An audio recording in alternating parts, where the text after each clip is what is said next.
So, ito na nga guys, yung mga gift ko sa mga poison, sa mga kapatid ko.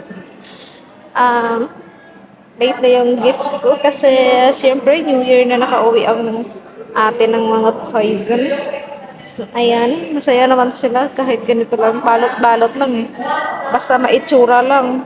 Kasi di, madalian lang talaga bis kaya wala nang arte-arte ang mga gifts natin, mga wrapper natin here. Yan, sa kay mama.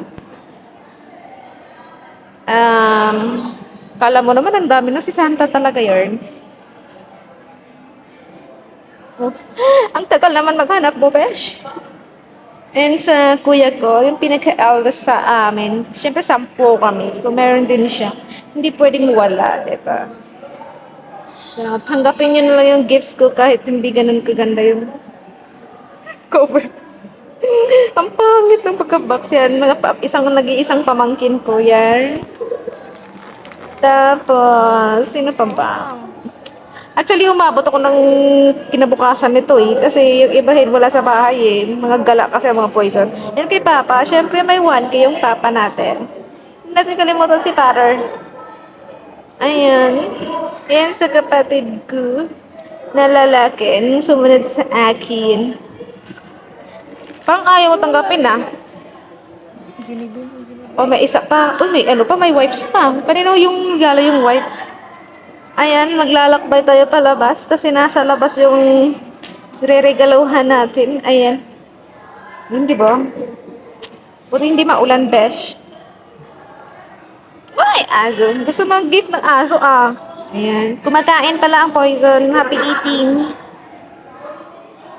Ayan ang kambal. May kambal yun eh. Babae. Tapos yan, sa kapatid kong isa. Ayan. Kasi, etong pamangkin ko, ay mag-o-open pala. May unboxing pala itech. Sige, open mo yan. Titingnan natin kung ano yung gift ng poison. Sana magugustuhan mo. Pag tumumiti yan, ako. Masaya yan. Pag hindi, sorry, akin. Ay, ang tagal na kasi sira-sira na yung screen niya. Alam mo ba yung tempered glass niyan? Parang di na magpahawak yung cellphone niya sa sobrang basag ng tempered glass. At saka yung niya.